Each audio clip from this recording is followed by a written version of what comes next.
there's no other kind. There's only Christian. So when they start making kinds, then you just say, yeah. Just if it says it in the Bible, I believe it. I don't care how famous the person you're quoting is. You don't have to listen to that man if he disagrees with the Bible in any way. Okay?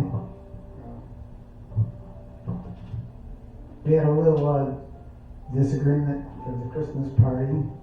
One was that people think that Christians shouldn't drink.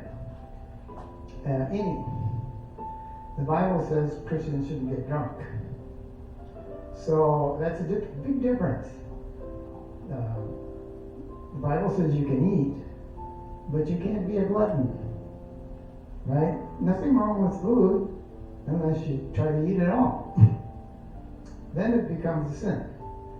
Same thing with beer and wine. And the Bible does prohibit strong drink. It says strong drink is for those that are perishing. People that are dying, and you want to knock them out. They do that with narcotics now in the hospital. Give you some very strong pain pill to knock you out if you're dying and there's nothing they can do about it to ease your pain. But healthy people shouldn't be trying to knock themselves out. So the Bible says, Jesus said that John the Baptist came eating only locusts and honey. He lived in the desert, right? Just bugs and honey, that's all he ate. And the Pharisees said he had a demon. But the Son of Man came eating and drinking. And they say, behold, he's a wino and a glutton. Now, was Jesus a wino and a glutton? No. But when he said the Son of Man came eating and drinking, he didn't mean water. He didn't even mean bugs.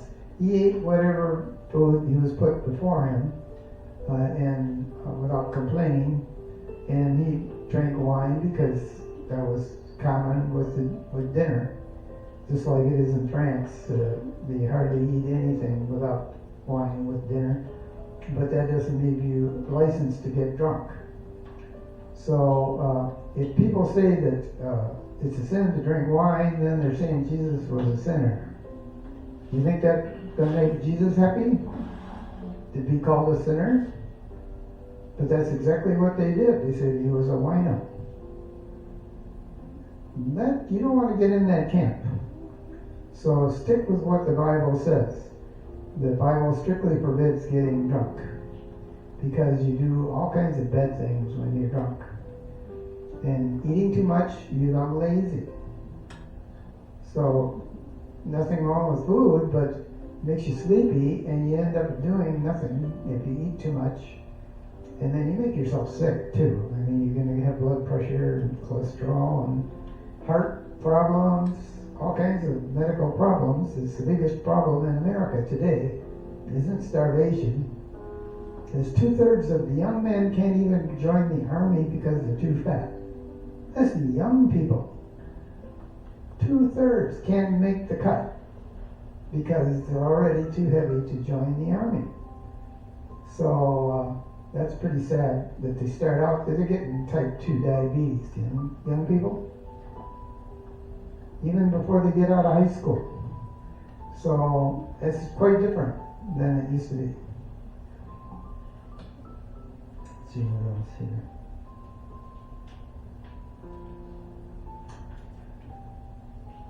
Oh, I had a dream about that our church was supposed to take care of the vineyard or the trees, the orchard, because there's cancer in the roots. This is a dream I had. Yeah, I had a dream a couple days ago, and the owner brought shovels to dig around the trees, and I brought an axe. Now, that seems kind of severe, doesn't it? The owner thought that was over the hill, or over the top, a little too much to bring an axe. But Jesus said, even now the axe is at the foot of the trees. The trees that do not bear good fruit are in danger of being chopped down. So one of the apostles said, well, this was a parable. The master of the vineyard said, let's cut down that tree. That we got a tree here that doesn't have any fruit. Let's cut it down. And the servant said, let's put fertilizer around it, dig around it, and see if it, perks up. If it starts to produce fruit. First, maybe give it 3 years. And if then it's still no fruit on the tree, cut it down, plant a new tree. So, and then you may know the story about Jesus cursing the fig tree. When he was coming into Jerusalem, he saw a fig tree, but the fig tree had no fruit on it. Now, that wouldn't be a very big deal, but Jesus cursed the fig tree because it had no fruit. And then on the way out of Jerusalem, the apostles noticed the tree was already withered up and dead. One day. And they were amazed. And you say, well, that's not important. So what? It's just a miracle Jesus did. No, the fig tree represents Israel. That's one of the names of Israel, is God's fig tree. So he wasn't just cursing a tree because he was mad at the tree. He was upset with his people. He said, I came to my own and they received me not. So I go to the Gentiles. So we have to produce fruit. That's another thing I wanted to mention today, and not to add or subtract anything from the Bible. Subtracting means God changed his mind about some of the rules in the Bible. They're too old-fashioned, so you don't do them anymore. That's called subtracting. Like, especially the teachings of Paul. Paul is the one who made all the rules for the New Testament church. All the rules. Totally different than the Old Testament rules. No killing of lambs, no ceremonies, no festivals. You don't have to keep any of those anymore in the New Testament. But there were rules of order for the church. Paul established the rules.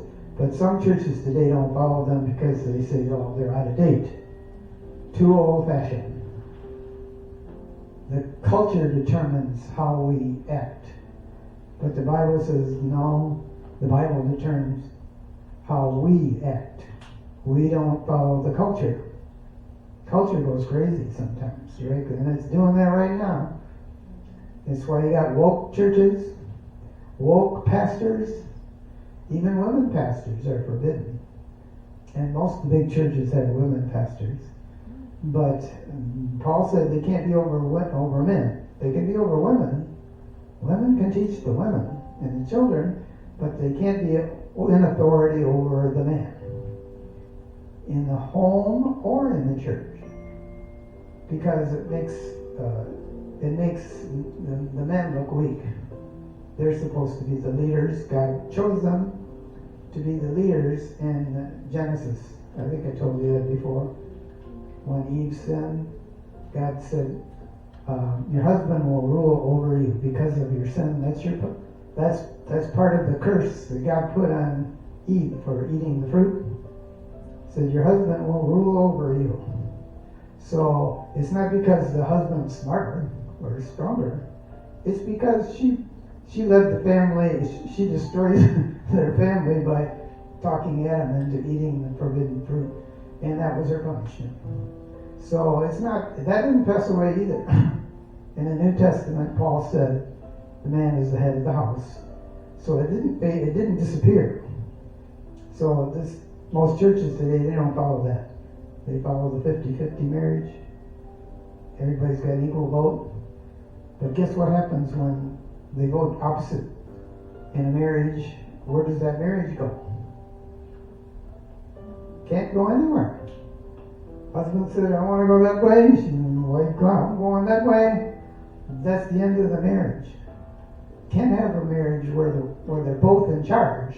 Somebody's got to be in charge. Just like an army, right? Somebody's got to be in charge.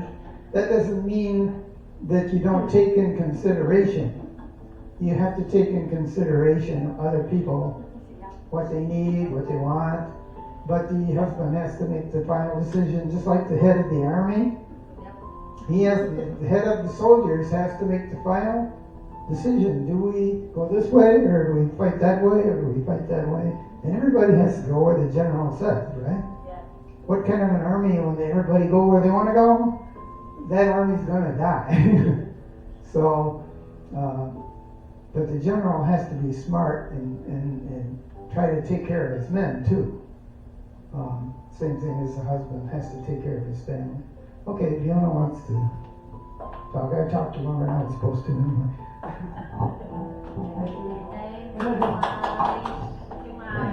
Ya, puji Tuhan. Yes. Mari kita dengar firman Tuhan. Nah, saya masih teringat di Natal ya. Kita masih ambil di Yohanes 1 ayat 1.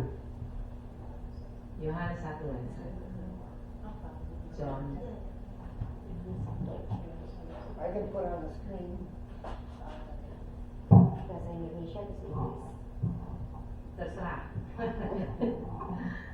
Bible verse I can put up. Ya, John 1. What, John? Ya. Verse 1 to 5.